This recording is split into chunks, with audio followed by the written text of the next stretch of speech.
안녕하세요, 닥터 반니입니다.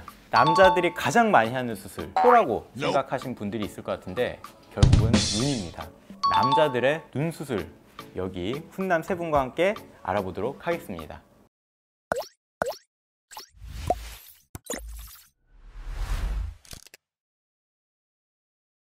제가 먼저 한번 여쭤볼게요.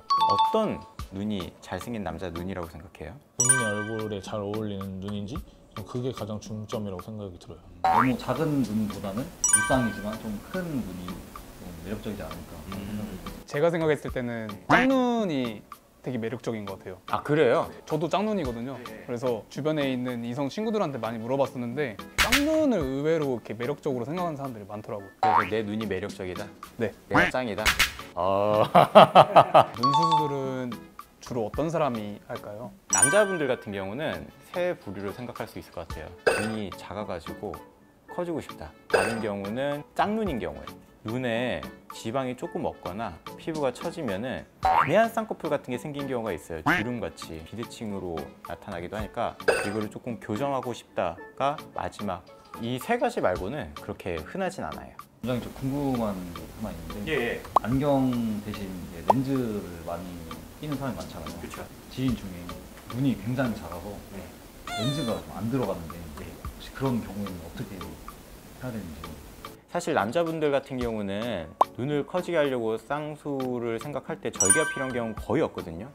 하지만 말씀하신 정도로 진짜 눈이 작은 경우라면 그 드문 절개를 해야 되는 남자 눈에 해당될 수 있어요. 그게 아니라 눈뜬 힘이 진짜로 약한 거면은 눈매 교정을 확실하게 하기 위해서 절개를 해야 될 가능성이 좀 더 높다. 그럼 요즘 이제 남성분들도 앞트임, 뒤트임 이거 많이 하시잖아요. 주의할 사항 같은 거는 따로 없을까요? 여자분들은 피부가 상대적으로 얇기 때문에 흉터가 일단 좀 덜 남고, 흉터가 좀 난다고 하더라도 화장을 하면은 별로 티가 안 나요. 근데 남자분들 같은 경우는 일단은 화장을 안 하잖아요. 그 흉터가 좀 더 남기 때문에 조금 불리한 부분이 있고, 뒤미팅 같은 경우는 눈을 약간 이렇게 만드는 거예요. 이제 눈이 조금 커지는 효과가 있고 인상이 부드러워 보이는 효과가 있거든요. 자칫하면 인상이 조금 여성스러워 보일 수가 있어. 선해지는 그런. 그쵸? 네.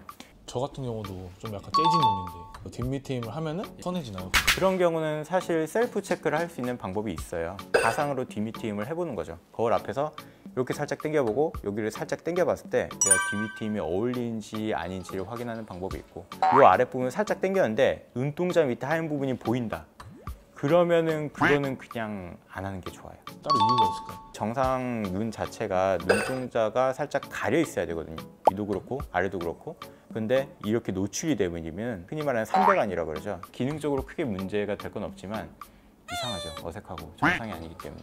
근데 보통 앞트임을 하면은 눈이 앞으로 많이 몰려 보이지 않나요? 그건 일괄적으로 얘기를 할 수 없는 게, 같은 수술인데 어떻게 보면은 이름을 둘로 나눠요. 윗트임이랑 앞트임으로 나뉘는데, 피부를 많이 잘라내서 앞을 트면은 앞트임이라고 하고요. 트는 정도는 최소한으로 하고 몽고주름만 풀면은 그걸 윗트임이라고 해요. 어찌됐건 간에 트임을 하면은 앞이 조금 몰려지는 건 사실이고, 특히 그 수술 전에 몽고주름이 심할수록 트임을 하고 나서 앞으로 더 몰릴 가능성이 있어요. 저희가 보고 판단을 해가지고 이런 경우는 트임을 해도 괜찮겠다, 안 되겠다라고 말씀을 드리게 되죠. 원장님 궁금한 게 있는데 제 이제 아는 동생 중에서 한 달 전에 쌍꺼풀 수술을 했는데 이제 군대를 가야 되는데 아직 붓기가 많이 안 빠진 상태여가지고 빠르게 해결할 수 있는 방법이 없을까 하고.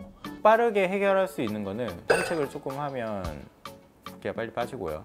온찜질을 열심히 해주시고, 그리고 주무실 때 상체를 조금 높게 해서 주무시면 도움이 돼요. 간혹 이제 보톡스를 이마에 많이 맞으면 효과가 있을 수는 있지만 자칫하면 눈 뜨는 게 굉장히 무겁고 불편해질 수 있어요. 아직 한 달이라고 하면은 많이 얇아질 거거든요. 붓기가 안 빠진 상태이기 때문에 성급하게 결정하실 필요는 없을 것 같고, 국방의 의무를 충분히 다 하시고 휴가 때 나와서 상담을 받아보시면 될 것 같은데, 그때 주면 괜찮으실 것 같아요. 또 궁금하신 거?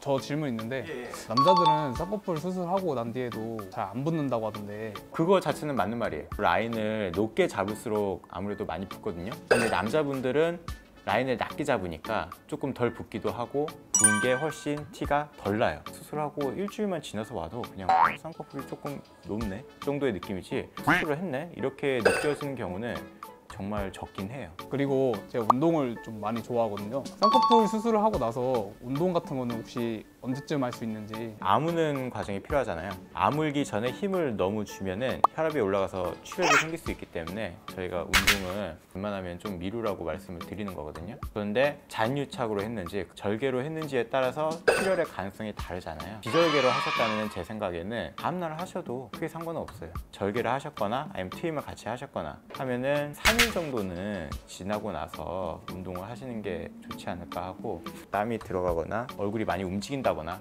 하는 그런 운동은 절개를 했을 경우에 일주일 이상은 최소 지나고 나서 하는 게 좋지 않을까 싶어요. 그러면 이제 물에 관련된 수영 같은 거는 실밥을 뽑는 날 기준으로 한 이틀 정도 있다 하는 게 좋아요. 상처는 다 아물어도 그 실밥 자리는 있잖아요. 그래서 좀 여유 있게 한 열흘 정도 있다 하는 게. 근데 혹시 자연유착이 뭔지 알려주실 수 있을까요? 자연유착은 여기,